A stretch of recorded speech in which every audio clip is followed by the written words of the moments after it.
ఓం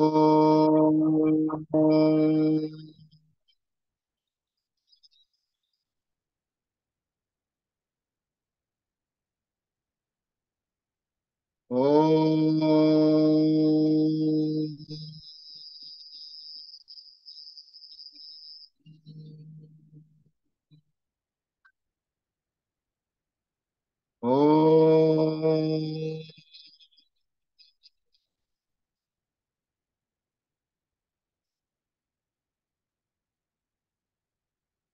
గురుర్బ్రహ్మా గురుర్విష్ణు గురుర్దేవో మహేశ్వరః గురు సాక్షాత్ పరబ్రహ్మ తస్మై శ్రీ గురవే నమః అజ్ఞానతిమిరాంధస్య జ్ఞానాంజన శలాకయ చక్షురున్మీలితం యేన తస్మై శ్రీ గురవే నమః తస్మై శ్రీ గురవే నమః స్థాపకాయ చ ధర్మస్య సర్వధర్మస్వరూపిణే అవతార వరిష్ఠాయ రామకృష్ణాయ తే నమః ఓం నమః శ్రీయతిరాజాయ వివేకానంద సూరయే సచ్చిత్ సుఖస్వరూపాయ స్వామినే తాపహారిణే స్వామినే తాపహారిణే. యోగ సాధన కోసం సిద్ధంగా ఉన్న మీ అందరికీ కూడాను రామకృష్ణులు వివేకానందుల ఆశీర్వాదాలు మీకు అందరికీ లభించుగాక. అలాగే యోగాని మీ అందరికీ అధ్యాపనం చేస్తూ ఉన్న అధ్యాపకులందరికీ కూడా నా ప్రణామాలు, సాధకులందరికీ కూడాను నా ఆశీస్సులు. మనం యోగా గురించి తెలుసుకుంటూ 4 స్ట్రీమ్స్ ఆఫ్ యోగా. యోగా అనేది అంటే లక్ష్యం చేరుకోవడానికి మనం 4 మార్గాలలో ఏ మార్గాన్నైనా ఎంచుకోవచ్చు. ఎందుకంటే ఒక్కొక్కరి వ్యక్తిత్వము, ఒక్కొక్కరి ఆలోచన, ఒక్కొక్కరి మనస్తత్వము ఒక్కొక్క విధంగా ఉంటుంది. కాబట్టి నీకు అనుగుణమైన విధానాన్ని ఎంచుకొని దాంట్లో గనక ప్రయాణం చేస్తే నీ ప్రయాణం సుఖవంతం, సులభవంతం అవుతుందన్నమాట. అందుకని ఈ 4 విధాలైన యోగాలు మనకి భగవద్గీతలో ఇవ్వబడ్డాయి. భగవద్గీత నుండి వివేకానందులు 4 జ్ఞాన మార్గం జ్ఞానయోగ, రాజమార్గం రాజయోగ, భక్తి మార్గం భక్తి యోగ, ఇవి మనం చూడడం జరిగింది. ఇంకా 4వది చాలా ముఖ్యమైనది కర్మ యోగ. అంటే మనం చేసే ప్రతి పని కూడాను ఎందుకు చేస్తూ ఉంటాం? ఏదో ప్రతిఫలం ఆశించే కదా చేస్తూ ఉంటాం. ఫలం లేకుండా ఏ కార్యం కూడా చెయ్యం కదా. ఏదో ఉపాధి కోసం చేసే ఉద్యోగం కూడాను తద్వారా లభించే జీతం ఏదో ఉంటే కనుక దాంతో మనం సంసారాన్ని గడుపుకోవాలి. ఈ ఇహలోకంలో ఉంటూ మనిషి బ్రతకాలి అని చెప్పేసి అంటే కావలసిన ఆ వసతులు వనరులు ఏర్పడాలి అని చెప్పేసి అంటే మనం ఏదో చేస్తూ ఉండాలి. సో కర్మ క్రియ అనేది ఈ రెండు కూడాను మన జీవితంలో ఒక అవిభాగమైన ఒక భాగం, అవిభాజ్యమైన భాగం. దాన్ని విడదీసి చూడలేం. కర్మ ఒక ఆ, మన జీవితంతో, మన శరీరంతో, మన ఆలోచనతో, మనతో ఒకటైపోయింది. అది కర్మ యోగం. ఇప్పుడు కర్మ యోగం గురించి ఎస్ వ్యాసాలు మనకి థియరీ రూపంలో ఏం చెప్పారనే దాన్ని మనం ఈరోజు సంపూర్ణంగా చూసే ప్రయత్నం చేద్దాం. ఈ యూనిట్ 4 కర్మ యోగ. ఇది నిర్మాణం మామూలుగానే ఉంటుంది. పరిచయం, ఉద్దేశాలు, తమస్సు నుండి రజస్సుకు. అంటే మనం చేసే ప్రయాణం మనం సాధారణంగా అనుకుంటే అజ్ఞాన తిమిరాంధస్య జ్ఞానాంజన శలాకయ అనుకుంటాం కదా. అజ్ఞానం అనేది తిమిరం, అంటే తమస్సు, తమో గుణం, చీకటి. దీని నుంచి మనం ఎటుకెళ్తున్నాం అంటే సత్వానికి ప్రయాణం చేయాలి. కానీ ముందు ఒక స్టెప్ ఉంటుంది. అదేంటి ఆ స్టెప్? అది రజస్సు. తమస్సు నుండి ఒక స్టెప్ డెవలప్ అయితే గనక మనం రజస్సుకు చేరుకుంటాం. తర్వాతది రజస్సు నుండి సత్వానికి, అంటే మెట్లు ఎక్కుతాం అనమాట. ముందు ఒక మెట్టు, రెండో మెట్టు, తర్వాత మూడో మెట్టు సత్వానికి చేరుకుంటాం. ఇందులో కర్మయోగ సారం అనేది ఒకటి, అంటే ఎసెన్స్ ఆఫ్ కర్మయోగ. తర్వాత కాన్ఫ్లిక్ట్స్, ఈ కర్మయోగం ఆచరిస్తూ ఉన్నప్పుడు వచ్చే గొడవలు కానివ్వు, ఏదంటే విభేదాలు కానివ్వు, అవి ఏమిటి, అవి మనం ముందుగా తెలుసుకొని ఉన్నందువల్ల మనం వాటిని అధిగమించగలుగుతాం. అలాగే కర్మయోగం యొక్క రహస్యాలు. మాస్టర్ కర్మయోగి అంటే ఈడ కర్మయోగంలో కూడాను ఒక మాస్టర్ అని చెప్పేసి, అంటే మనం ఆధిపత్యం, అధికారం సంపాదించడం అన్నమాట. ఈ ఎవరిని మాస్టర్ అని చెప్పేసి అంటారు? కర్మయోగులుగా ఉన్న వాళ్ళల్లో కర్మయోగిగా ఉంటూ మాస్టర్ అవ్వాలంటే ఏమిటి, దీనికి ఉండే రహస్యం ఏమిటి అనే దాన్ని చెప్తారనమాట. తుది విలీనము, సారాంశము అని చెప్పేసి మాదిరి ప్రశ్నలు ఇవన్నీ కూడా మామూలుగా మనకి ఈ పాఠ్యాంశంలో అన్ని కూడా వస్తాయి. ముందుగా కర్మయోగం అనే దాని గురించిన పరిచయం ఏం చేయబడిందో చూద్దాం. అర్జునుడు శ్రీమద్ భగవద్గీతలో చెప్తాడు, అంటే అడుగుతాడనమాట. ఏమని? జ్యాయసి చేతర్ చేత్కర్మణస్తే మతా బుద్ధిర్ జనార్దన తత్కిం కర్మణి ఘోరే మాం నియోజయసి కేశవ. ఓ కృష్ణ, జ్ఞానం కర్మ కంటే శ్రేష్టం అని మీరు అభిప్రాయపడ్డారు. అదే అయినట్లయితే మరి నా చేత ఈ యుద్ధం చేసే కర్మ అనే ఈ కర్మలో ఎందుకు పడేశావు? జ్ఞానమే అత్యున్నతమైనదైతే, కర్మ కన్నా జ్ఞానం గొప్పదైతే గనక మరి నన్ను యుద్ధం అని ఈ కర్మ ఎందుకు చేయిస్తున్నావు అని చెప్పేసి అని అడుగుతాడనమాట. అడిగితే న కర్మణామనారంభా నైష్కర్మ్యం పురుషోస్నుతే నచ సన్యాసనాదేవ సిద్ధిం సమధిగచ్చతి. ఈ మనుషుడు కర్మలను ఆచరించకపోయినట్లయితే నిష్క్రియమైన ఆత్మస్వరూప సిద్ధిని పొందలేడు. కేవలం కర్మని త్యాగం చేసేసినందువల్ల మోక్ష సిద్ధి పొందడం అనేది జరగదు కదా. నహి కశ్చిత్ క్షణమపి జాతు తిష్టత్య కర్మ కృత్ కార్యతే హ్యవశః కర్మ సర్వః ప్రకృతి జైరుణై. ఈ ప్రపంచంలో ఎవడైనా ఒక్క క్షణమైనా కర్మ చేయకుండా ఉండలేడు. ఇవన్నీ కూడా శ్రీకృష్ణుణ్ణి ఈయన అర్జునుడికి తనకు లభించిన జ్ఞానంతో అడుగుతున్నాడు అనమాట.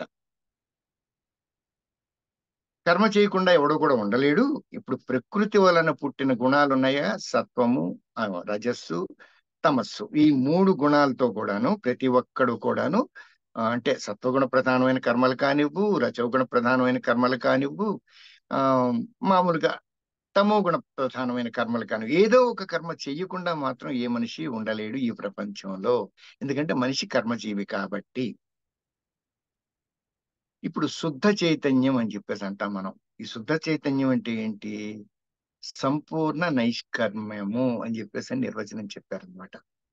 అంటే ఏ కర్మ చేయకుండా ఉండడం, నైష్కర్మం అని చెప్పేసి అంటే మనకి ఇంకా అర్థం అవుతుంది. ఏ కర్మ చేయకుండా ఉండడం కాదు. మనం గనుక ఇంద్రియాలను అదుపు చేసి ఏ పని చేయకుండా కూర్చున్నట్లయితే ఏమవుతుంది? నైష్కర్మ్యం అంటే వివరణ అనమాట. కర్మేంద్రియాలు ఉన్నాయి కదా మనకి, ఇవి కాళ్ళు, చేతులు, మలమూత్ర ద్వారాలు, నాలుక, ఇవన్నీ కూడాను చచ్చుబడిపోతాయి. ఎందుకంటే అవి ఉద్దేశించబడి రూపొందించబడిందే కర్మలు నిర్వహించేందుకు. అందుకని వాటిని ఏమన్నా మనం జ్ఞానేంద్రియాలు ఏమో జ్ఞానాన్ని చెప్తే కనుక, కర్మేంద్రియాలు మనం పొందిన జ్ఞానాన్ని ఆచరణ పర్యంతం పెట్టేందుకు మనకు సహకరించే ఇంద్రియాలు ఇవి కర్మేంద్రియాలు అని చెప్పేసి అంటాం. ఈ కర్మేంద్రియాలు మరి ఏం చేయకుండా కూర్చుంటే ఏమవుతాయి? అవి చచ్చుబడిపోతాయి. అంటే వాటి ప్రజ్ఞల్ని మనం ఏమి చేయకుండా వాటిని నాశనం చేసినట్టు అవుతుంది అనమాట. కర్మేంద్రియాణి సంయమ్య య ఆస్తే మనసా స్మరన్ ఇంద్రియార్థాన్విమూఢాత్మా మిథ్యాచార సవుచ్యతే. ఎవడైతే కర్మేంద్రియ జ్ఞానేంద్రియాలను అణిచిపెట్టి మనస్సు చేత ఇంద్రియ ప్రజ్ఞల గురించి అంటే ఇప్పుడు నిజానికి ఏం చేశాడు? చేసే పనులు చేయకుండా వాటిని నిగ్రహించి కూర్చుండిపోయాడు. కానీ వాటి గురించి ఆలోచిస్తూ ఉన్నాడు. వాడిని ఏమన్నారంటే మూఢ చిత్తం కలవాడు. మూఢ చిత్తం అంటే కపటమైన ఆచరణ కలవాడు అని చెప్పేసి అని వాడిని నిర్వచించారన్నమాట. యస్తింద్రియాణి మనసా నియమ్యారభతేర్జున కర్మేంద్రియైః కర్మయోగ మసక్తః స విశిష్యతే. అప్పుడు శ్రీకృష్ణ పరమాత్మ చెప్తాడనమాట. ఓ అర్జున, ఎవడైతే ఇంద్రియాలన్నింటినీ కూడా మనస్సు చేత నిగ్రహించి దానితో కర్మయోగమునందు సంగము లేనివాడై ఆచరిస్తుంటాడో అటువంటి వాడు ఉత్తముడు అనిపించుకుంటాడు. ఇప్పుడు పనులు చేస్తూ మనం పొందే యోగం కర్మయోగం, అంతే కదా. ఏదైనా యోగం పొందుతున్నాం అని చెప్పేసి అంటే యోగం అంటే యుజ్యతే, కలయిక. దేంతో? కర్మతో కలయిక అయితే గనక ఇది కర్మ యోగం. ఇందులో కర్మలు కాకపోతే కర్మ యోగం ఎప్పుడవుతుంది? కర్మ కర్మగానే ఉంటుంది. యోగం ఎప్పుడవుతుందంటే కర్మలను చేస్తూ సమర్థవంతంగా వాటి ఫలితాలను గురించి ఆలోచించకుండా ఫలితాల మీద అనాసక్తత ఉంటుందే, అప్పుడు ఈ కర్మ యోగం అవుతుంది అనమాట.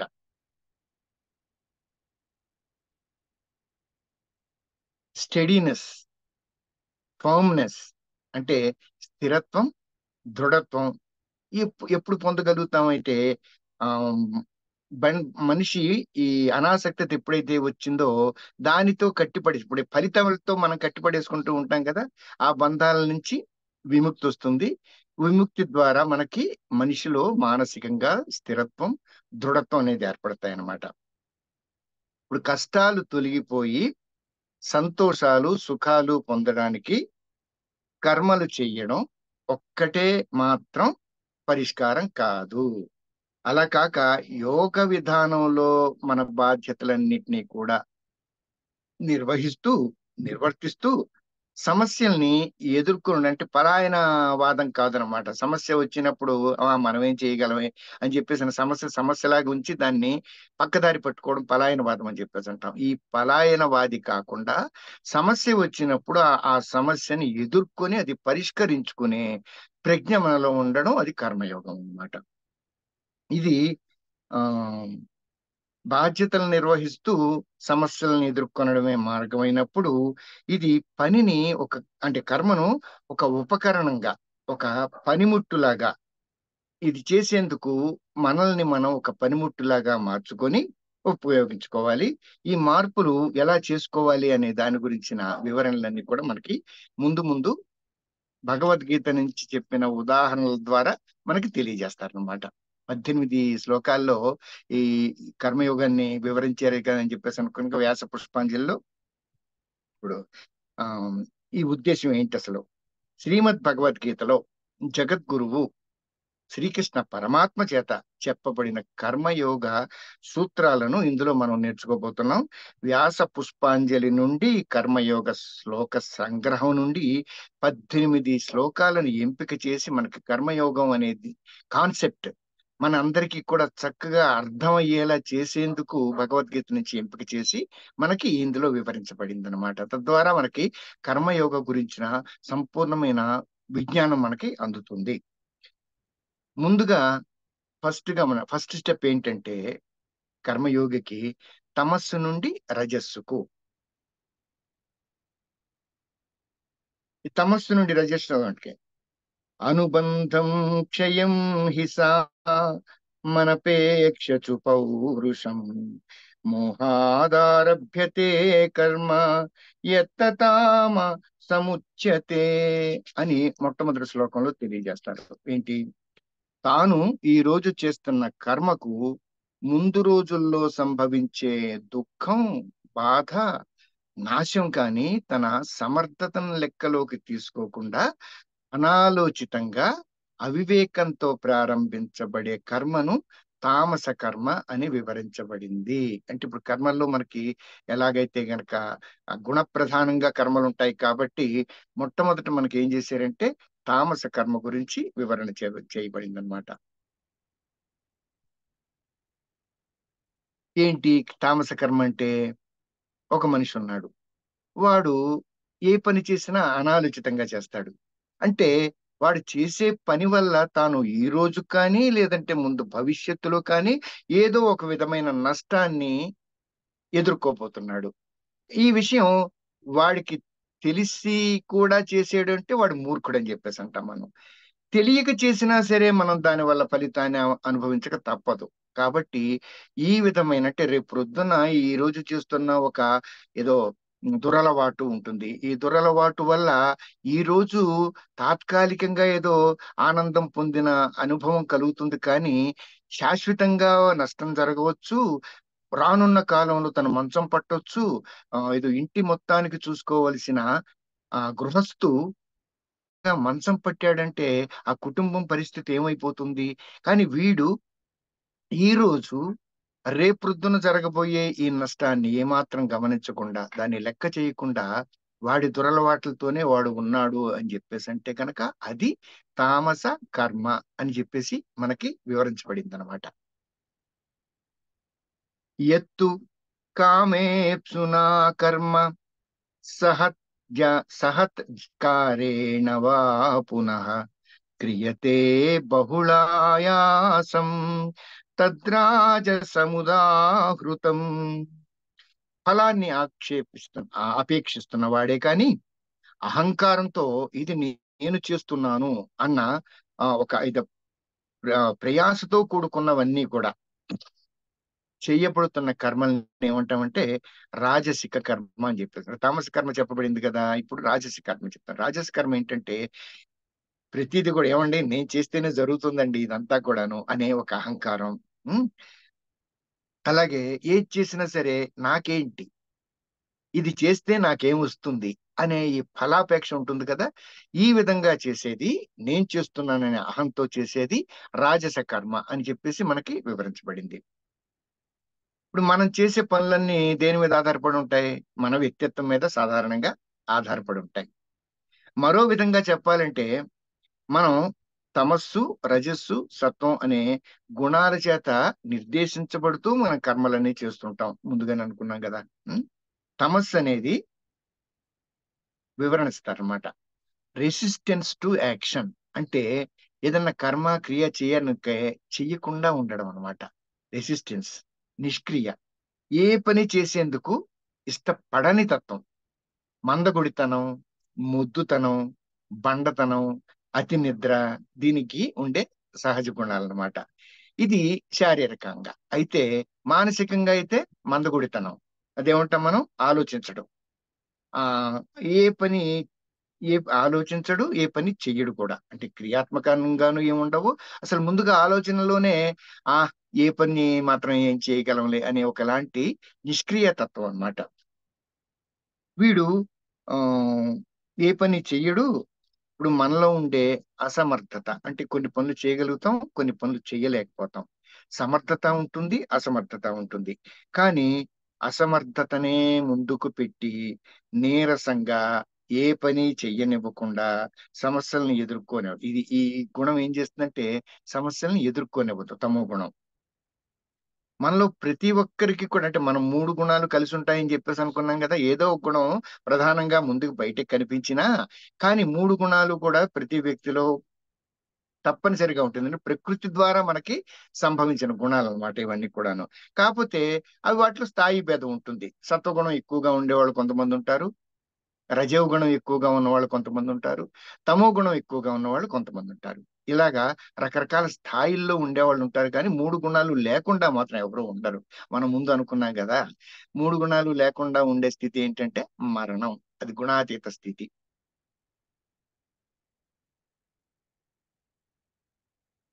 ఇప్పుడు వీడి తమో గుణానికి గనక మనం లొంగిపోతే ఏం జరుగుతుంది? ఏ పని చేయడానికి ఆసక్తి ఉండదు. కాబట్టి నిరాసక్తత అధికంగా ఉంటుంది. మనం అన్ని అటాచ్మెంట్స్ కన్నీ ఇరుక్కుపోయి ఏం చేస్తాం? మన ఎదుగుదల వ్యక్తిగతంగా, మానసికంగా గాని, జ్ఞానపరంగా గాని ఎదుగుదల అనేది అక్కడితో ఆగిపోతుంది అనమాట. అయితే తమో గుణాన్ని కనుక తగ్గించుకుంటే మనం ఏ సమస్యనైనా సమర్థవంతంగా ఎదుర్కోగలం. ఇప్పుడు తమో గుణాన్ని తగ్గించుకునే శక్తి ఎక్కడుంది? ఇది కూడా మనలోనే ఉంది. ఒక గుణాన్ని పెంచుకుంటే ఇంకో గుణం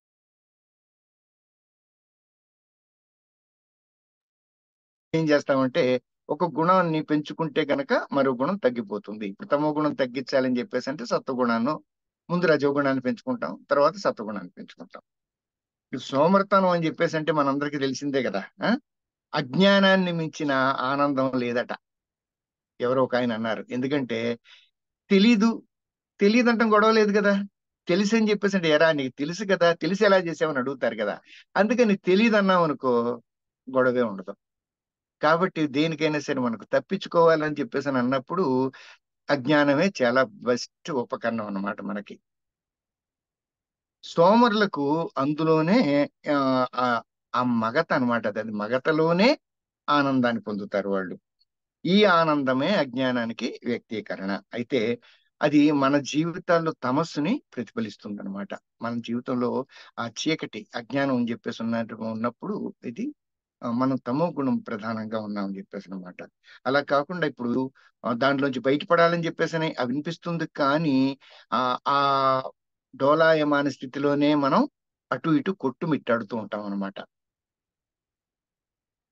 సోమరితనంలోనే సుఖం అని చెప్పేసని అనుకున్నప్పుడు, ఏ పని చేయాల్సిన అవసరం ఉండదు గదా! దాన్ని ఇష్టపడే వాళ్ళు కొంతమంది ఉంటారు కదా! వాళ్ళు అదే సుఖం అని చెప్పేసి అనుకున్నప్పుడు వాడేం చేస్తాడంటే, అందులోనే ఏదో మొత్తం మీద జీవితాన్ని గడిపేద్దాం, లాగేద్దాం అని చెప్పేసని అనుకుంటూ ఉంటాడనమాట.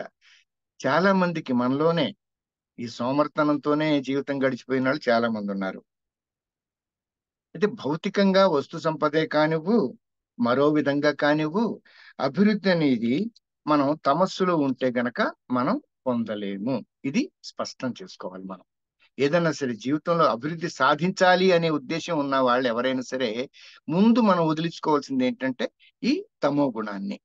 ఇప్పుడు రెండో గుణం. ఇది తమో గుణం దాటిన తర్వాత మనం ముందు దేన్ని చేరతామంటే రజో గుణానికి చేరతాం. ఈ రజో గుణం అంటే ఏంటి? దీని యొక్క విశేషాలు, వివరాలు ఏంటంటే రజస్సు అంటే సరిగ్గా అర్థం చేసుకుంటే మెరవడం, వెలగడం. సూర్యుడు రజో గుణానికి ప్రతీక. షైనింగ్ అని చెప్పేసి అంటాం కదా! షైనింగ్ అనేది రజోగుణానికి ప్రతీక. ఈ గుణం ఉన్న స్థలంలో మనం చాలా క్రియాశీలంగా ఉంటాం. ఎందుకంటే ప్రతి పని చేస్తాం. ఏ పని వదలం. సరికదా ఎక్కువ ఉత్సాహంగా కూడా చేస్తూ ఉంటాం. రజోగుణం ఎక్కువగా ఉంటే గనక అత్యుత్సాహం అని చెప్పేసి అంటాం కదా! అత్యుత్సాహంగా ప్రవర్తిస్తూ ఉంటామనమాట. కానీ మనలో మంచి ప్రణాళిక శక్తి ఉంటుంది. నిర్వహణ శక్తి ఉంటుంది. మన వ్యక్తిత్వంలో జ్ఞాన సంబంధమైన స్థరంలో ఈ 2 కూడా ప్రణాళిక, నిర్వహణ అనే 2 కూడా మన ఇంటెలిజెన్స్‌లో విలసిల్లుతాయన్నమాట. అయితే కామన్ అని చెప్పేసి అంటాం కదా! కామన్ అంటే ఏంటంటే కోరిక. దాన్నే డిజైర్ అని చెప్పేసి అంటాం. ఈ డిజైరు ఎక్కువగా ఉంటుంది రజోగుణం చేసేవాడికి. ఎందుకంటే ఏ పనన్నా చేశారంటే అయితే పేరు గాని, లేదంటే సంపద గాని, లేదంటే ఖ్యాతి గాని ఏదో ఒకటి కావాలి. ఏం చేసినా సరే మనం ఇవి పొందగలమా? లేదా? అన్న విషయాన్ని చూసి మరీ చేస్తుంటారనమాట ఈ రజోగుణ ప్రధానమైన వ్యక్తులు. ఈ రజోగుణ ప్రధానమైన కర్మలు. అలాగే నేను చేశాననే అహం గూడా ఎక్కువుంటుంది. సమయం గడుస్తున్న కొద్దీ, ఎదుగుతున్న కొద్దీ ఈ విధమైన అహంకార ప్రవర్తన మనకే కొంతకాలం పోతే ఏంటిది ఇలాగా ఇ ఇలా ఇంత అవివేకంగా ఎందుకు ప్రవర్తిస్తున్నాం అనే విషయాన్ని గ్రహించడం జరుగుతుందనమాట. మనకో విషయం చెప్తారు కదా! ఎంప్టీ వెసెల్ మేక్స్ నాయిస్ అని చెప్పేసి. అంటే ఖాళీ పాత్రను గనక కొడితే టంగ్ అని శబ్దం వస్తుంది. అదే గనక ఏదో ఒకటి పదార్థంతో నిండి ఉన్న పాత్ర శబ్దం చెయ్యదు. ఖాళీ పాత్ర ఎక్కువ శబ్దం చేస్తుంది. ఈ రజోగుణం ప్రధానంగా ఉన్న వాళ్ళు ఖాళీ పాత్రల్లాంటి వాళ్ళనమాట. వాళ్ళు ఏది చేసినా సరే నలుగురికి తెలియాలనే ఒక గొప్ప తపనతో చేస్తూ ఉంటారు. కాబట్టి ఆహ్, ఆహ్, వా వాళ్ళు ఆ రజోగుణ ప్రధాన లక్షణం అనమాట అది. ఆహ్, ఏది చేసినా సరే నలుగురు చూడాలి. నాకు ఏం చేసినా నేను ఖ్యాతి సంపాదించాలి, ఏం చేసినా ప్రతిఫలం బాగా ఆ వస్తు రూపంలోనూ లేదంటే ఖ్యాతి రూపంలోనూ పొందాలనే ఉద్దేశంతో చేస్తుంటారు అనమాట. ఇది రజోగుణం యొక్క విశేషం.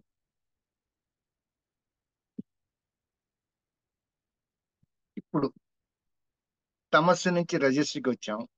రజస్సు నుంచి సత్వానికి ఎదగడం ఎలాగా? ఈ విషయం ఏదో ఒక నిర్ధారణ చేసి నియమించబడతాయి కదా. నియమించబడింది, బంధాలు లేనిది, ప్రేమ గాని ద్వేషం కానీ లేకుండా చేసేది, ఆ కోరి చేసేది కానీ, ఇప్పుడు ఇది చెయ్యాలనే చేయడం అన్నమాట. అంటే ఇది చెయ్యాలి కాబట్టి అని చెప్పేసి ఏదైనా ఒక నియమం చేశారనుకో, అలాంటి నియమంతో ఉన్నది. అటాచ్మెంట్స్ అంటే బంధాలు లేనిది. ఏ అటాచ్మెంట్ అంటే ఇందుకోసం చేయాలి, అందుకోసం చేయాలి అని చెప్పేసి అనే ఒక ఉద్దేశం లేనిది. అందులో ప్రేమకు కానీ ద్వేషానికి కానీ తావు లేనిది. మనం ఇది చెయ్యాలి అనే ఒక కోరికతో చేసేది కాకపోతే గనక ఈ కర్మని మనం సత్వగుణ ప్రధాన కర్మ అని అంటాం అన్నమాట. భగవద్గీతలో శ్రీకృష్ణ పరమాత్మ కర్మలు చెయ్యకుండా వాటి నుండి పారిపోయే దృక్పథం, ప్రవర్తనలు సహజమైనవి కావు, సమంజసమైనవి కావు అని చెప్పేసి అంటాడు. ఇప్పుడు ఇవి అలా పారిపోవడం సమస్యలకి పరిష్కారం అవుతుందా? కాదు కదా. సంపూర్ణమైన తృప్తికరమైన జీవితం, అత్యున్నతమైన సంతోషంతో అంటే బ్రహ్మానందం అంటాం కదా, బ్రహ్మానందంతో జీవించడమే మన యొక్క జీవితం లక్ష్యం. ఇప్పుడు ఈ స్థితి ఎప్పుడు వస్తుంది మనకి? శుద్ధ చైతన్య స్థితి అంటాం. Pure consciousness, pure conscious state అన్నమాట. ఈ స్థితిలో ఉన్నప్పుడు మాత్రమే ఇది మనకి లభిస్తుంది. ఈ శుద్ధ చైతన్య స్థితి నుంచే కర్మలన్నీ కూడాను ఆవిర్భవిస్తూ ఉంటాయి. ఆ దీన్నే నైష్కర్మ నైష్కర్మ్య కర్మ అని చెప్పేసి అంటారు అనమాట. గీతలో అంటే కర్మ కాని కర్మ అని చెప్పేసి అంటారు అనమాట. టోటల్ నాన్ యాక్షన్ అంటే నీదంటూ ఇది చేయాలని చెప్పి చేసేది కాదనమాట. అది సహజంగా జరగడం అనమాట. ఈ జీవన లక్ష్యం ఏంటంటే నైష్కర్మ్య అయినా ఇలాంటి చర్యల్ని వదులుకోవడం మాత్రం మనం చేయడం కష్టం. ఎందుకంటే ఆ, నైష్కర్మ్యం అని చెప్పేసి అన్నాం కదా. అందువలన ఆమ్, మనం ఈ స్థితిని చేరుకోవడం అనేది చాలా ప్రయాసతో కూడుకున్న విషయం. చాలా అవగాహన కావాలి, చాలా సమర్థత కావాలి.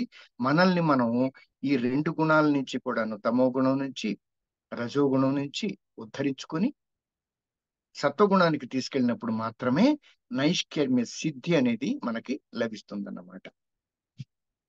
ఇప్పుడు గుణాల్లో మూడో గుణం సత్వం అని చెప్పేసి అన్నాం కదా. ఈ సత్వం దీని అర్థం ఏంటి? సత్వం అని చెప్పేసి అంటే సారం అని చెప్పేసి అంటాం. అంటే ఫలం ఉందనుకో, ఫలంలోని రసం దాని సారం, అది దాని సత్వం అన్నమాట. అలాగే మనలోని శక్తి, మనం ఏదైనా కర్మ చేయాలని చెప్పేసి అంటే కావాల్సిన శక్తి ఉంది కదా, ఈ శక్తి మనలోని సారం అన్నమాట. ఈ మనలోని సారమే అది సత్వం అని చెప్పేసి అంటాం మనం దాన్ని. అది ఎసెన్స్ అని చెప్పేసి అంటాం కదా, ఎసెన్సే సత్వం. మనలో ఉన్న సుగుణాలు ఏంటంటే మానవత్వ లక్షణాలు అని చెప్పేసి అంటాం. ఇప్పుడు మానవత్వం అని చెప్పేసి అంటాం. ఏదో మన చాలా దుర్లభం ఏంటంటే మనుష్యత్వం, ముముక్షత్వం, మహాపురుష సంశ్రయం అని చెప్పేసి అని అనుకున్నాం కదా ఒకసారి. అంటే ఈ మనిషి మనిషిగానే ఉంటాం గాని నరుడు నరుడగుట దుష్కరము సుమ్ము అని చెప్పేసి అని అన్నారు. నరుడు నరుండగుట, నరుండికి ఆ సున్నా వచ్చిందంట. సున్నా అంటే పూర్ణం, ఈ పూర్ణత్వం పొందడం అనమాట. నరుడు నరుండకుట దుష్కరము సుమ్ము. ఎందుకు దుష్కరం అని చెప్పేసి అంటే కొన్ని గుణాలు కావాలి. ఈ గుణాలు ఉంటేనే నరుడు నరుండవుతాడు. ఏంటవి? మనిషికి పూర్ణత్వాన్నిచ్చే గుణాలు అన్నమాట. ఏంట పూర్ణత్వాన్నిచ్చే గుణాలు? ప్రేమ, కరుణ, షేరింగ్ అంటాం కదా, పంచుకోవడం, మన మీద మనకి అదుపు, త్యాగం, ఇవన్నీ కూడాను మానవత్వపు లక్షణాలు అని చెప్పేసి అంటాం అనమాట. సత్వగుణానికి ఉండే లక్షణాలు ఏంటంటే ఇవి, ఈ గుణాలు. కాబట్టి మనం ఈ గుణాలు కనుక పెంచుకునేటట్టయితే సత్వగుణం సహజంగానే మనకు సిద్ధిస్తుంది అనమాట. ఈ కామ్య కర్మల నుండి కర్మయోగానికి మార్చుకోవడం అనేది కేవలం ఆ కర్మల ఫలితాలను ఆశించకుండా దూరం చేసుకొని మనం మన జీవన ప్రయాణంలో కర్మలు నిర్వర్తిస్తూ ముందుకు పోవడమే. దీన్ని ఏమంటారంటే ఇంకొక పదం అసంగ అని చెప్పేసి అంటారు. అసంగోహం అసంగోహం సచ్చిదానంద సంగోహం అహం ఏవాహం అవ్యయః.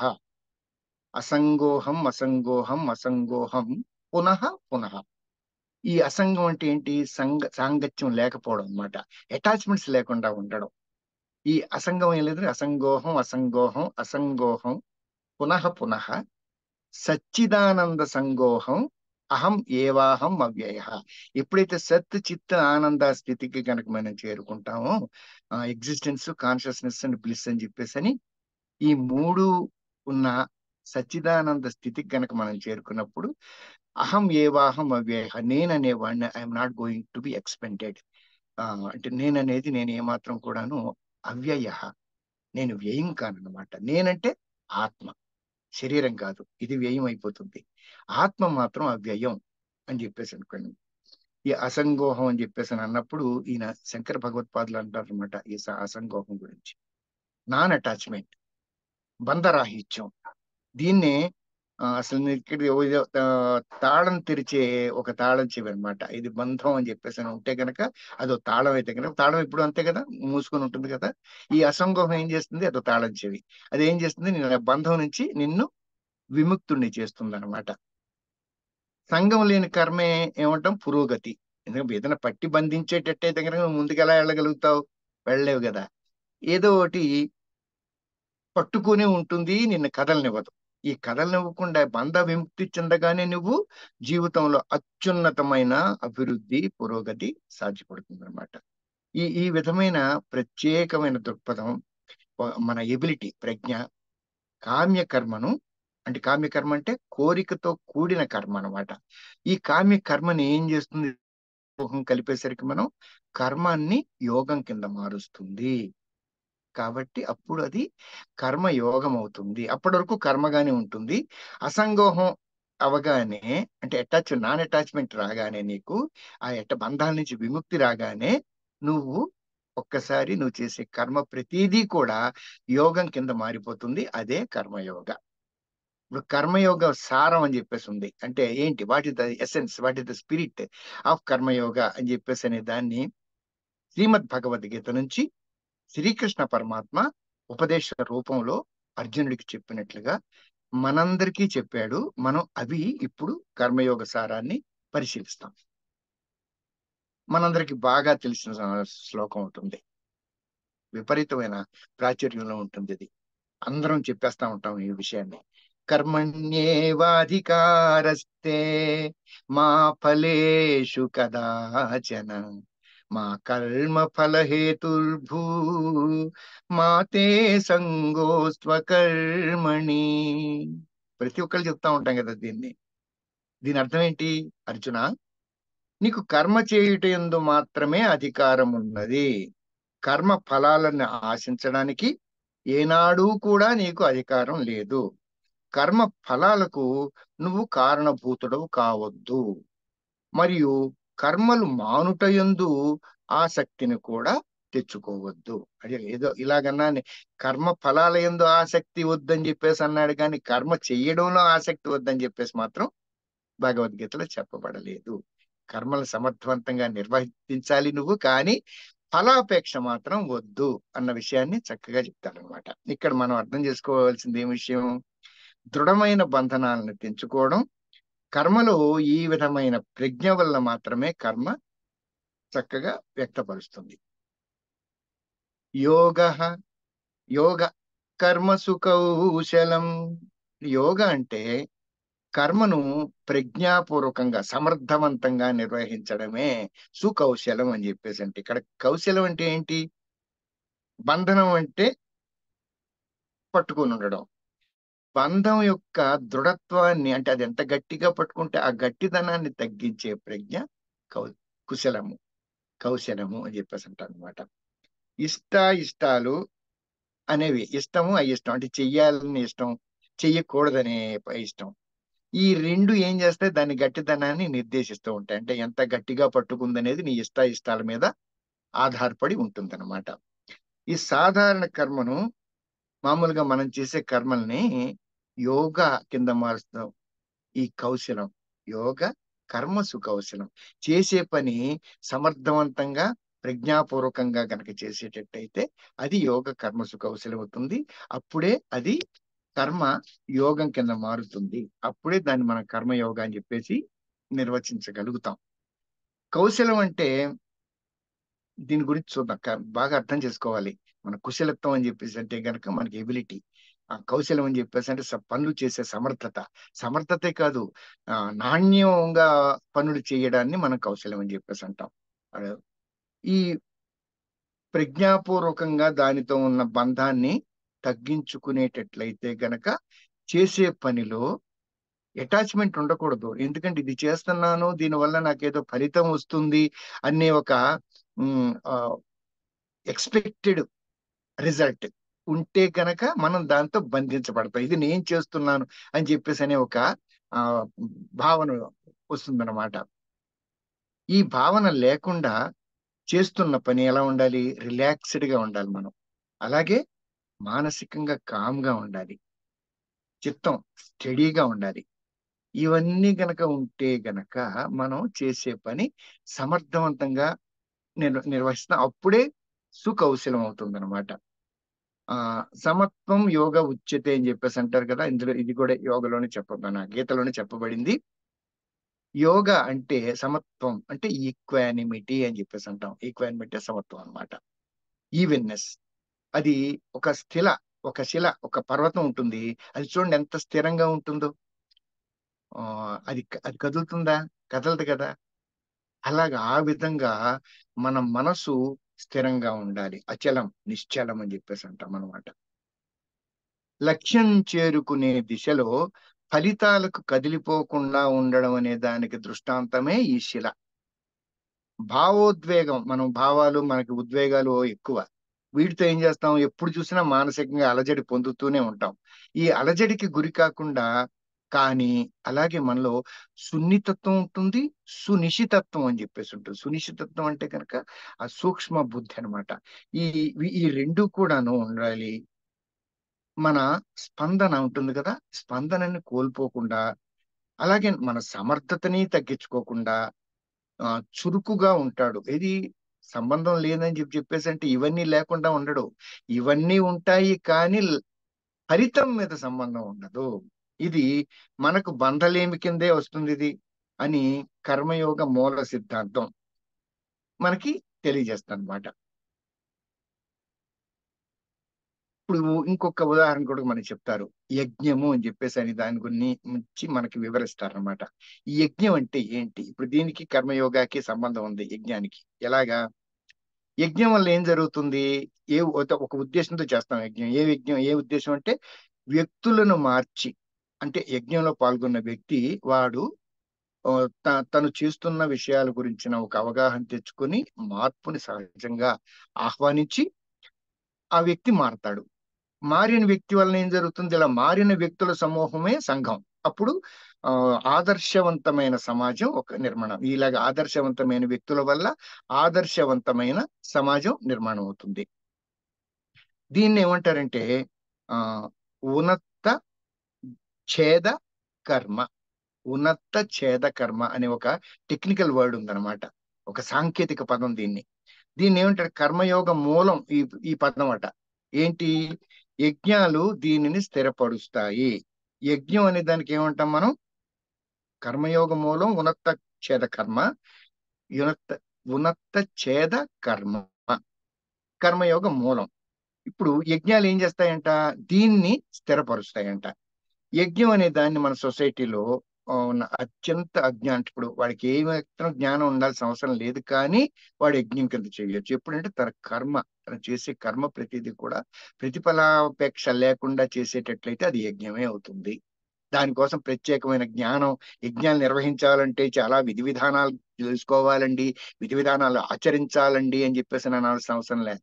యజ్ఞం యొక్క వివరణ మనకి చాలా చక్కగా శ్రీకృష్ణ పరమాత్మ చెప్పాడు అనమాట. చేసే కర్మని యోగం కింద చేసేటట్టయితే అది యజ్ఞం కింద భావించబడుతుంది. సంఘానికి అంటే మామూలు యజ్ఞాలను ఎందుకోసం చేస్తాము అని చెప్పేసి అనుకున్నాం, కానీ ఎందుకోసం చేస్తామంటే సంఘానికి మేలు జరిగేందుకు, ఇప్పుడున్న ఈ భౌతికమైన సంపదలు ఏవైతే ఉన్నాయో అవన్నీ కూడా ఇనుమడించేందుకు, సంఘంలోని వ్యక్తుల మధ్య చక్కని సామరస్యం పెరిగేందుకు ఉమ్, ఆ యజ్ఞాలు చేయాలి అని చెప్పేసి మన పెద్దలు నిర్దేశించారు. ఇప్పుడు యజ్ఞాలు లేక యాగాలు అని చెప్పేసి అంటాం. యాగాలన్నీ కూడా ఎవరు చేయాలి? సాధారణంగా ఇదివరకు రాజులు చేసేవాళ్ళు, కానీ ఇప్పుడు మనకి పరిపాలకులు చేయాలన్నమాట.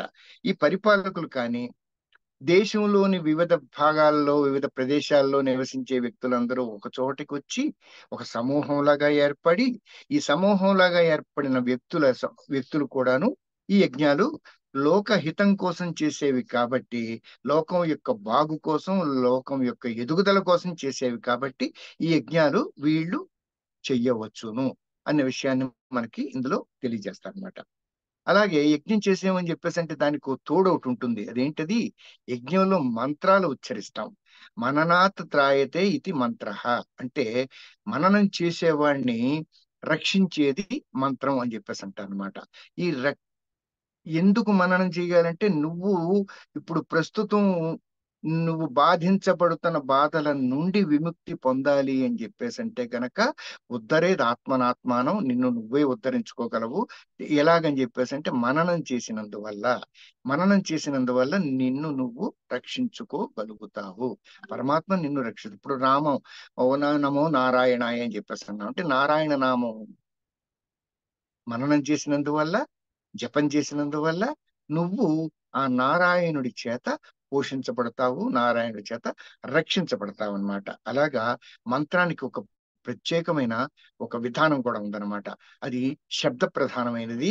శబ్దాలనేవి మన చుట్టూ ఉన్న వాతావరణంలో, ఆకాశం శబ్ద మూలకం కదా, ఆకాశంలో వైబ్రేషన్ అని చెప్పేసి అంటాం, కాస్మిక్ వైబ్రేషన్స్. అలాగే మన మంత్రం ద్వారా పలికే వైబ్రేషన్స్ అన్ని కూడాను కాస్మోస్ లోకి చేరి అవి మనుషుల్లో భారీ ఎత్తున మార్పులు తీసుకొచ్చేందుకు, వాతావరణంలో భారీ ఎత్తున మార్పులు తీసుకొచ్చేందుకు, వీటన్నిటికీ కూడాను మంత్రశాస్త్రానికి దీనికి అనుబంధం ఉంది. అది భారతీయ ఋషులు ఈ విషయాన్ని కనిపెట్టి మనకి అనేక మంత్రాలు మనకి అందించడం జరిగింది. ఇప్పుడు ఎలాగ శాస్త్రము సాంకేతికత అంటాం, మనం చూస్తాం కదా, టెక్నాలజికల్ డెవలప్మెంట్ అని చెప్పేసి ఉంది కదా. అంటే శాస్త్ర సాంకేతిక రంగాల్లో అభివృద్ధి, ఆ అభివృద్ధి వల్ల ఏం జరిగింది? మానవుడికి బెనిఫిట్ జరిగింది కదా. ఎందుకంటే భౌతికంగా వాడు సుఖాలను అంది, భౌతికంగా వాడు అధికంగా సుఖాలని అందుకొని అధికంగా సుఖాలను అనుభవించేందుకు అవకాశం వచ్చింది. అదే విధంగా ఈ మంత్రశాస్త్రం ద్వారా వచ్చే ప్రభావం కూడాను మానవుల ఆలోచనలోను ప్రవర్తనలోను కూడా తేడా తీసుకొచ్చి వీళ్ళు అన్ని విధాలా కూడాను అభివృద్ధి చెందేందుకు ఒక ఆ రంగస్థలాన్ని ఏర్పాటు చేస్తుంది అనమాట. అలాగే యజ్ఞాలు మనలోని ప్రజ్ఞలను పెంచేందుకు ఉపకరిస్తాయి అన్న విషయాన్ని మనం అర్థం చేసుకొని యజ్ఞాలను ఆచరించాలి. ఇప్పుడు ఈ ఆచరణలో ఏదన్నా కొంచెం విభేదాలు రావచ్చు. ఆ, వాటిని ఉన్నటువంటి కాన్ఫ్లిక్ట్స్ అని చెప్పేసి అంటాం. అవి వస్తాయి, మానసికంగానే వస్తాయి. మనకే ఏంటి ఇది చెయ్యొచ్చా చెయ్యకూడదా, ఇది విభేదమే కదా. ఇది తెలియాలి అని చెప్పేసి అంటే మనకి ఏ విధమైనవి వస్తాయి, అవి ఎలా పరిష్కరించుకోవాలనే విషయం తెలియాలి. కిం కర్మ కిమకర్మేతి కవయోప్యత్ర మోహిత తత్తే కర్మ ప్రవక్ష్యామి యజ్ఞాత్వా మోక్షసే శుభాత్. కర్మ ఎలాంటిది, అకర్మ ఎలాంటిది, ఈ రెండు కూడా మనకి పండితులు కూడా తెలుసుకోలేకపోతున్నారు.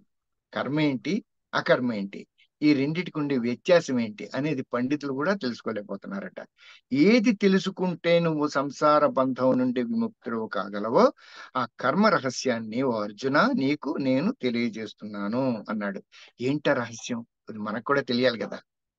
కర్మయోగంలో పురోగమిస్తున్న కొద్దీ కర్మ అనేది కేవలం ఒక విద్యుక్త ధర్మం అనే దాని నుండి ఆంతరిక ఎరుక, అంటే కేవలం ఇది కర్మ చేస్తున్నాం అంటే ఇది నేను డ్యూటీ అండి, ఈ డ్యూటీ కాబట్టి నేను చేస్తున్నాను అనే దాని నుండి కాకుండా కొంచెం ఆంతరిక ఎరుక అంటే ఇంటర్నల్.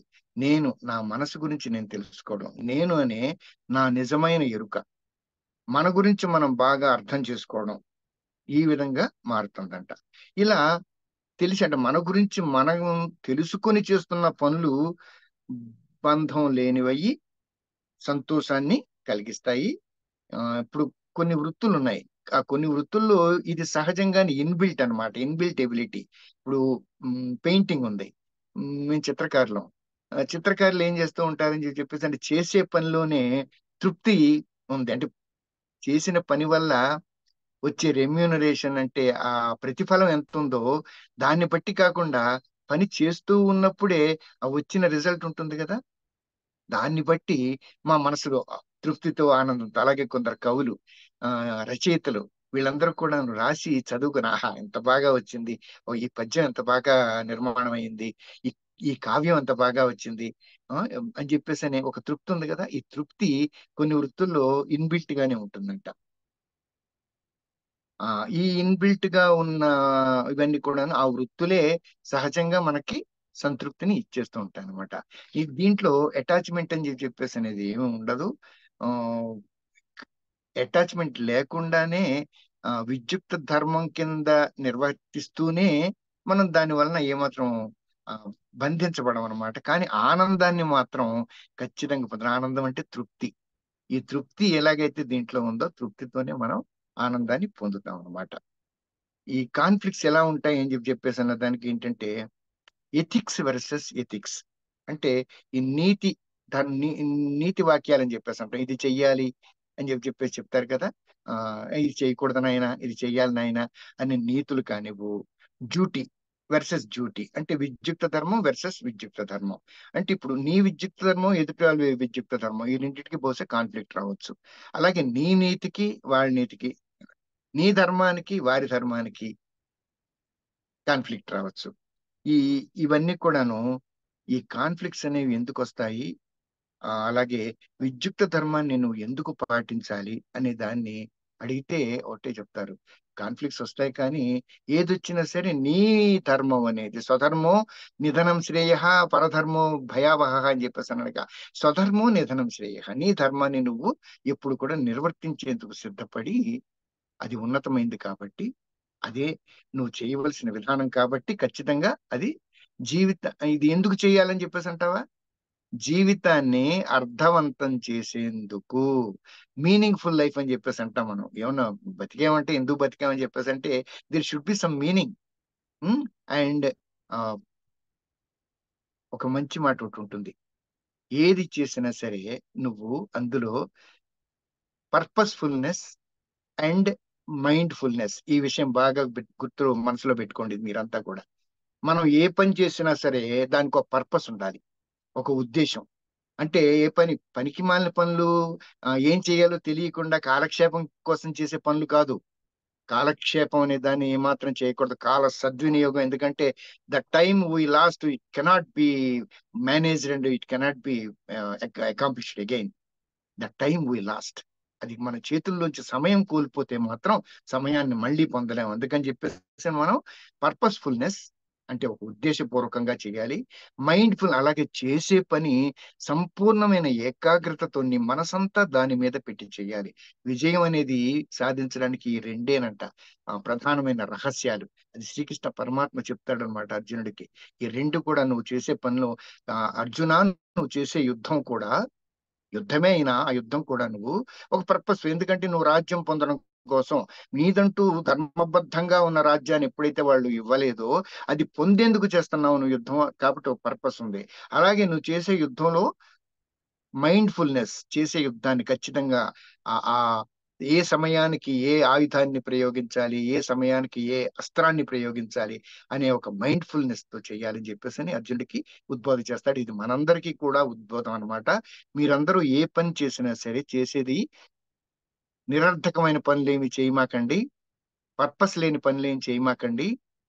అలాగే చేసే పని మీద సంపూర్ణమైన ఏకాగ్రత, దృష్టి పెట్టి చెయ్యండి. ఇది మీ విజయానికి రహస్యం.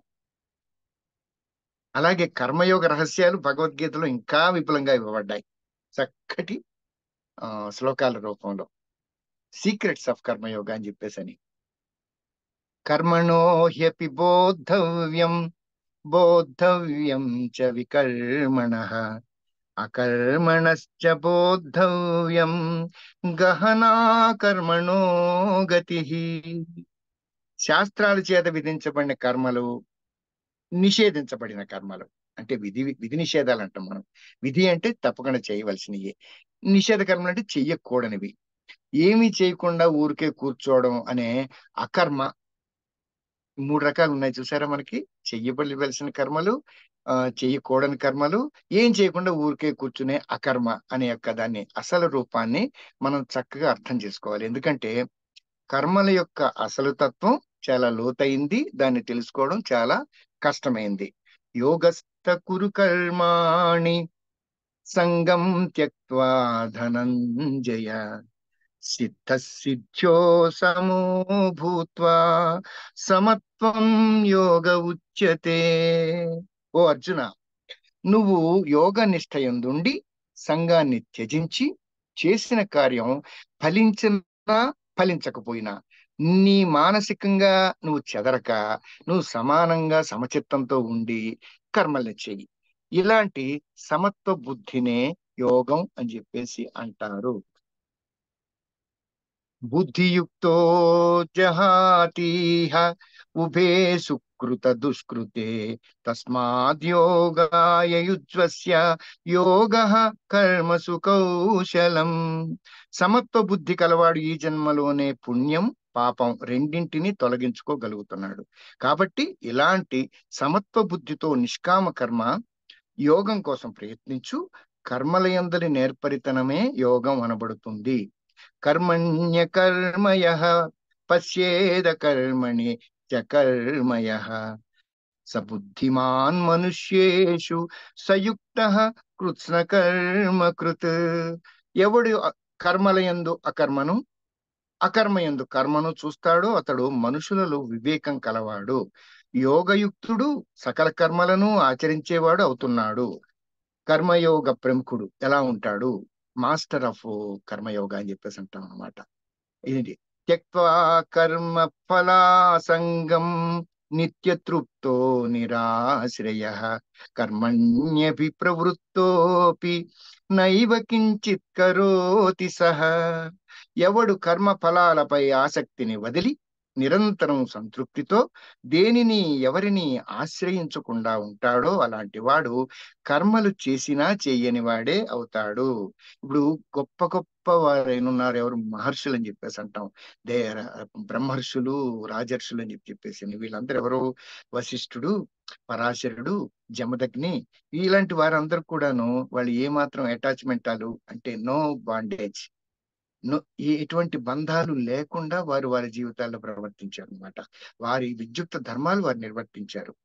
అలాగే ఆ స్థితిలో జీవించారు. అలాగే కృష్ణుడు గురించి కూడా మనకు తెలుసు కదా. కృష్ణుడు ఆ 18,000 మంది భార్యలు ఉండి కూడాను ఆయన ఈ మాత్రం కూడా వారితో సంగము లేనివాడు అని చెప్పేసి అంటారు. ఆయన జగద్గురు అయ్యాడు. ఎలాగయ్యాడంటే చేసే కర్మ నిర్వర్తించాడు కానీ ఏమాత్రం కూడా వాడితో సంగం లేకుండా ఉన్నాడు అనమాట.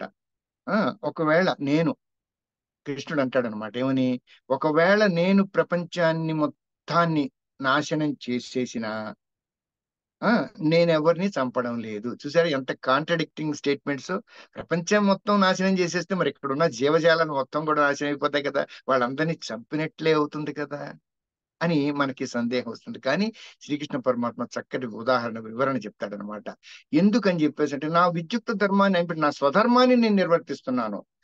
నేననే నాకు స్వధర్మం ఉంది. అది ఏంటంటే సృష్టి, స్థితి, లయ. ఈ మూడు. సృష్టి చేసినప్పుడు సృష్టి చేస్తుంటాను, స్థితి చేసినప్పుడు అంటే మీకు మెయింటెనెన్స్ చేసినప్పుడు మెయింటెనెన్స్ చేస్తూ ఉంటాను, తర్వాత లయం చేయవలసిన అవసరం వచ్చినప్పుడు అవసరంతో కూడి ఉన్నది, ఈ అవసరంతో కూడి చేస్తున్నాను కాబట్టి నాకు దాని వల్ల వచ్చే కర్మ ఫలితం అంటదు అని చెప్పేసి అన్నాడు. ఇదే పని మనకి ఈశ్వరుని గురించి కూడా చెప్తారు. ఈశ్వరుడు శివుడు అని చెప్పేసి అన్నగా, శివుడు లయకారకుడు అని చెప్పేసి అంటాడు. ఆయన లయం ఎందుకు చేస్తున్నాడు? చేసినందువల్ల ఆయనకి ఏమన్నా పని. మరి అలాంటప్పుడు ఈ పాపం అని చెప్పేసి లయ అంటే గనక ఒక నా వలన ఓ నష్టం జరిగింది అని చెప్పేసి అన్నప్పుడు నష్టానికి ఫలితం నేనే అవుతాను కదా. నష్టం అంటే పాపం కదా, ఆ పాపం చేసిన పాపిని నేనే కదా. మరి ఇప్పుడు పెద్ద పాపం ఏది, లోకాల మొత్తాన్ని సంహరించే ఆ సంహారకారకుడైన వాడు శివుడు. మరి శివుడు ఎంత పెద్ద పాపి అయి ఉండాలి ఈ లెక్క ప్రకారం అయితే గనక. కానీ వారు వారి స్వధర్మంలో ఉండి నిర్వర్తించారు కాబట్టి దీని ద్వారా వచ్చిన ఫలితం ఏమాత్రం కూడా వారికి అంటలేదు. ఇది మనకి ఆ వారి ఉదాహరణ చెప్పి మనం ఏ విధంగా మనల్ని ఉద్ధరించుకోవాలి అనే దానికి మార్గాన్ని వేశారనమాట. ఇప్పుడు చివరిగా మనకి అల్టిమేట్ మెర్జర్ అని చెప్పేసి అంటాం.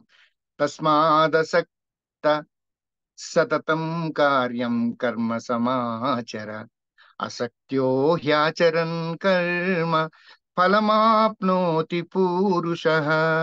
కాబట్టి నువ్వు ఫలాపేక్ష అంటే అటాచ్మెంట్ లేనివాడై చెయ్యదగిన కర్మలు చేస్తూ ఉండు. అసక్తుడై కర్మను ఆచరించేవాడు మోక్షాన్ని పొందుతున్నాడు. కర్మజం బుద్ధియుక్తా హి ఫలం త్యక్వా మనీషిణః జన్మ బంధ వినుర్ముక్తాః పదం గచ్చంత్యనామయం.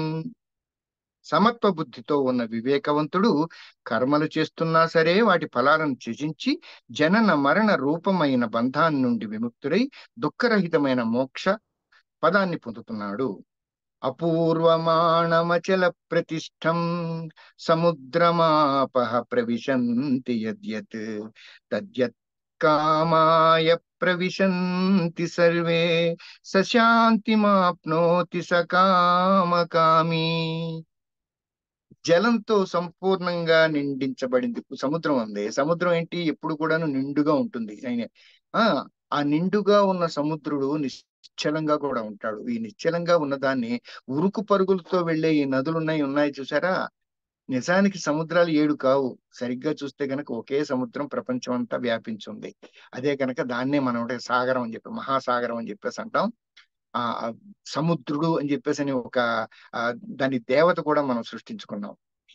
మన భారతీయ ఆలోచన విధానంలో ఈ సముద్రంలోకి ప్రపంచంలో నదులను వీళ్ళు ఎక్కడికి అంటే నది కదిలి కదిలి నదులన్నీ కలిసేది కడలిలో, వాన కురిసి కలిసేది వాగులో, వాగు వంక కలిసేది నదిలో, కదిలి కదిలి నదులన్నీ కలిసేది కడలిలో, ఆ కడలి వెళ్ళి కలిసేది ఎందులో, ఇంకే కడలి వెళ్ళి ఎక్కడికైనా ఎందులోనే కలుసుదా. ఎందుకంటే అదే అల్టిమేట్ మెర్జర్ అన్నమాట. అల్టిమేట్ మెర్జర్ అంటే తొట్ట తుది చిట్ట చివరి కలయిక. ఈ కలయిక మనం యోగంలో పొందుతాం అన్నమాట. ఇప్పుడు ఈ నదులన్నీ వెళ్తున్నాయి. ఈ వెళ్ళిన నదులన్నీ కూడాను అంత పెద్ద సముద్ర జలాన్ని ఏమాత్రం అన్నా కదిలించగలుగుతున్నాయా? కామ్ గా వెళ్ళి ఏమైపోతున్నాయి, అవి కూడా వెళ్ళి సముద్రంలో కలిసి అప్పటి వరకు నదిగా ఉన్న అస్తిత్వం సముద్రంలో వెళ్ళి కలిసిపోయేసరికి సముద్రం అయిపోతున్నాయి అన్నమాట. అలాగే మనం కూడాను జీవాత్మలన్నీ కూడాను మహాసాగరమైన పరమాత్మలో చేరుకున్నప్పుడు కేవలం ఏముంటుందంటే పరమాత్మే ఉంటాడు తప్ప ఇంకా జీవాత్మ అనే అస్తిత్వం ఏమాత్రం కూడా మిగలదు అనే సత్యాన్ని మనకి ఈ అల్టిమేట్ మధ్య ద్వారా తెలియజేస్తుంది అనమాట. ఈ అసంగత్వం గుణాలు ఎంతగా తెచ్చుకుంటామో మన గురించి మనం ఆ ఎరుక, తృప్తి గల సంతోషం, శాంతి, చిత్త స్థిరత్వం ఈ అనేవి అంతగా మనకు కూడా స్థిరపడతాయంట. ఏది అసంగోహం అని చెప్పేసి తెచ్చుకున్నప్పుడు, నాన్ అటాచ్మెంట్ తెచ్చుకున్నప్పుడు, నాన్ బాండేజ్ తెచ్చుకున్నప్పుడు అనమాట. ఇప్పుడు మనం ఎలాంటి స్థితిలో ఉంటాం, బ్రహ్మానంద స్థితి అని చెప్పేసి అంటాం కదా. నిశ్చలమైన నీరవ నిశ్చలం అని చెప్పేసి అంటాం. ఏ శబ్దము లేనిది, అలా ఏ అలజడి లేనిది, ఆ, చాలా స్థిరమైన చిత్తం, స్థిరమైన స్థితి. ఆ స్థితిలో బ్రహ్మానందం అన్నమాట. ఈ బ్రహ్మానంద స్థితిలో మనం ఉంటాం. అయితే ఏమండి ఇది పొందాలంటే ఎన్ని సంవత్సరాల పెద్ద ఆ సాధన కృషి చేస్తేనే కదండి అవుతుందంటే ఏం లేదు. ఇది ఒక్క క్షణంలో సంభవించే స్థితి. విషయం తెలిసి నీ జ్ఞానం పరిపూర్ణమైన మరుక్షణం నువ్వు ఇది పొందగలుగుతావు. ఇది ఒక విధంగా చెప్పాలంటే తపస్సు వంటిది అనమాట. ఈ తపస్సు చేసినందువల్ల ఆఖరికి అయితే తపస్సు ఎన్నో, కొంతమంది కొన్ని ఏళ్ళు చేస్తుంటారు. కొంతమంది మొదలు పెట్టిన కొద్ది కాలానికే వాళ్ళకి పరిణితి చెంది పరమాత్మ ప్రత్యక్షమై అనుగ్రహించినట్లుగా మనం కూడాను ఈ తపస్సు చేస్తూ ఉంటే గనక ఇది కర్మ యోగ అనే తపస్సుని మనం నిర్వర్తిస్తూ ఉంటే గనక అర్థం చేసుకొని చక్కగా మనం కూడా ఈ మోక్షాన్ని పొందగలుగుతాం. ఇంకా చివర్లో సమ్మరీ అంటే ఇప్పటి వరకు మనం ఏం నేర్చుకున్నాం అనే దాని గురించి చెప్తారనమాట. ఏంటవి? రజోగుణం యొక్క శక్తిని పగ్గాలు వేసి నిర్దేశించితే సత్వగుణానికి చేరుకుంటాం కదా, ఒక స్టెప్. తర్వాత కర్మయోగ ప్రభావం వలన ఈ ఎదుగుదల సత్వగుణానికి చేరుకుంటుంది. ఆ మెట్లు సోపానాలు ఉంటాయి. ఎలా ఉంటాయి? ఆ అక్కడికి చేరుకునే స్థితి అనే దాన్ని 11 మెట్ల కింద ఇచ్చారనమాట. ఏంటవి? ఒకటో మెట్టు బంధాలు లేని క్రియ. నువ్వు కర్మ చేస్తూ ఉంటాం కానీ ఏ అటాచ్మెంట్స్ పెట్టుకోవన్నమాట. దాని ఫలితాలు ఏమాత్రం ఆశించవు. ఆ ఆ, విద్యుక్త ధర్మంగా భావన. ఏదైనా ఏం చేసినా ఒక యజ్ఞం లాగా చేయడం. ఇది నేను చెయ్యాలి కాబట్టి చేస్తున్నాను, దీని ఫలితంతో నాకు సంబంధం లేదు, అది లోకహితం కోసం వచ్చే ఫలితమే నా ఇచ్ఛ అని చెప్పేసి అనుకోవడం కదా. అలాగే వ్యక్తిగత ఇష్టాల తగ్గుదల అంటే ఇప్పుడు నాకు ఇది కావాలి ఇది అక్కర్లే అనే ఒక వ్యక్తిగతమైన ఇష్టం ఉంటుందిగా ప్రతి దాని మీద మనకి ఏదైనా చేయాలంటే, అలాంటిది తగ్గిపోతుంది అనమాట. స్పష్టంగా ప్రతిదాన్ని విశ్లేషించడం, చూడడం, అలా చూడడంలో చురుకు, సమర్థత. దృష్టి అని చెప్పేసి అంటాం కదా, చురుకైన దృష్టి, సమర్థమైన దృష్టి అన్నమాట. స్పష్టంగా చూడగలుగుతాం ప్రతిదీ కూడాను, దాన్ని విశ్లేషించగలుగుతాం. ఐదోది ఏంటంటే సేవ, దేశభక్తి, ఆ సర్వీసు, పేట్రియాటిజం అని చెప్పేసి అంటాం. ఈ రెండు కూడా మనలో ఉన్నాయి. దీనికి ఏంటి కావాల్సిన లక్షణాలు? ఒకటి ప్రేమ. దేశం అంటే ప్రేమ, ప్రజలంటే ప్రేమ, నా సహజాతులు వీళ్ళందరూ కూడాను అని చెప్పేసి అని, వాళ్ళ మీద ప్రేమ. అలాగే వాళ్ళ కోసం త్యాగం చేయడానికి దేశం కోసం త్యాగం చేయడం, ప్రాణత్యాగానికే సిద్ధపడ్డారు కదా. ఆ, మహా గొప్ప వాళ్ళైన శివాజీ మహారాజ్ కానివ్వండి, భగత్ సింగ్ కానివ్వండి, వీళ్ళందరూ కూడా వాళ్ళ ప్రాణాలను కూడా లెక్క చేయలేదు. అలాంటి ఆ స్వయం నిర్దేశం. వాళ్ళే పోనీ ఎవరన్నా నిర్దేశిస్తే చేశారా? కాదు కాదు. ఇది నాకు నేనుగా నిర్ణయించుకొని ప్రేమ, త్యాగం వీటికి నేను సిద్ధపడటం, దేశ సేవ కోసం, సేవ చేయడం కోసం సిద్ధపడటం అన్నమాట. ఇది స్వయం సిద్ధం.